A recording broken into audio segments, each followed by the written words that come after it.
ಸರ್ಕಾರಿ ಗುತ್ತಿಗೆಯಲ್ಲಿ ಮುಸ್ಲಿಮರಿಗೆ ಶೇಕಡ 4ರಷ್ಟು ಮೀಸಲಾತಿ ಎಂದು ಹೇಳಿದವರು ಯಾರು? ಅಲ್ಪಸಂಖ್ಯಾತರು ಹಾಗೂ ಹಿಂದುಳಿದವರಿಗೆ ನೀಡಲು ಸರ್ಕಾರ ನಿರ್ಧಾರ ಮಾಡಿದೆ. ಅಲ್ಪಸಂಖ್ಯಾತರು ಅಂದ್ರೆ ಕ್ರಿಶ್ಚಿಯನ್ನರು, ಜೈನರು, ಪಾರ್ಸಿ, ಸಿಕ್ಕು ಹೀಗೆ ಎಲ್ಲರೂ ಸೇರ್ತಾರೆ. ಈ ಹಿಂದೆ ಪರಿಶಿಷ್ಟ ಜಾತಿ ಪಂಗಡದವರಿಗೆ ಗುತ್ತಿಗೆ ಮೀಸಲಾತಿ ನೀಡಿದಂತೆ ತಿದ್ದುಪಡಿ ಮಾಡಿದೆವು. ಅದೇ ರೀತಿಯಾಗಿ ಈಗ ಅಲ್ಪಸಂಖ್ಯಾತರಿಗೆ ಕೊಡ್ತಾ ಇದ್ದೇವೆ ಅಂತ ಸುದ್ದಿಗಾರರ ಜೊತೆ ಡಿ.ಕೆ. ಶಿವಕುಮಾರ್ ಮಾತನಾಡಿದ್ದಾರೆ. ಮುಸ್ಲಿಮ್ಸ್ ಇರ್ಬೋದು, ಕ್ರಿಶ್ಚಿಯನ್ಸ್ ಇರ್ಬೋದು, ಸಿಖ್ ಇರ್ಬೋದು, ಬೌದ್ಧರು ಇರ್ಬೋದು, ಅವರೆಲ್ಲ ನಮ್ಮ ದೇಶದ ಪ್ರಜೆಗಳು, ಕರ್ನಾಟಕ ರಾಜ್ಯದ ಪ್ರಜೆಗಳು.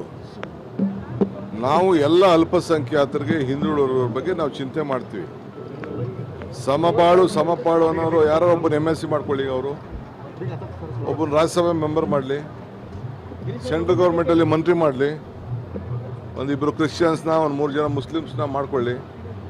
ಆಗ ವಿಜೇಂದ್ರಗೆ ಸಮಪಾಳು ಅಂತ ಮಾತಾಡೋಕ್ಕೆ ಒಂದು ಅವಕಾಶ ಇದೆ. ಈಗೇನು ಕುವೆಂಪುರವರ ಮಾತು, ನಮ್ಮ ನಾಡಗೀತೆ ಇದೆಯಲ್ಲ, ಆ ನಾಡಗೀತೆನ ಸರಿಯಾಗಿ ಓದಲಿ. ಅವರು ಯಾರ್ಯಾರು ಸೇರಿದ್ರೆ ಶಾಂತಿಯ ತೋಟ ಆಗ್ತದೆ ಅಂತೇಳಿ ಅವರು ವಿಜೇಂದ್ರವರು ಓದಲಿ.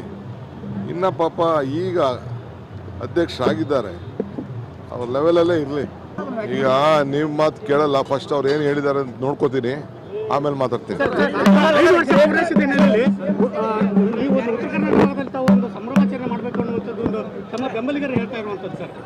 ಚರ್ಚೆ ವಿವಿಧ ಅಭಿಪ್ರಾಯಗಳು ಕೊಡ್ತಾ ಇದ್ದಾರೆ.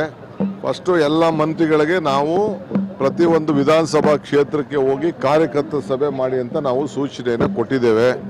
ಆ ಕೆಲಸ ಎಲ್ಲ ಮುಗಿಲಿ, ಆಮೇಲೆ ಮಿಕ್ಕಿದೆಲ್ಲ ಯೋಚನೆ ಮಾಡ್ತೀವಿ. ನಮ್ಮದು 2 ವರ್ಷದ ಒಂದು ಸಂಭ್ರಮ ಅಂತ ಮಾಡಲೇಬೇಕಾಗಿದೆ, ನಾವು ಮಾಡ್ತೀವಿ.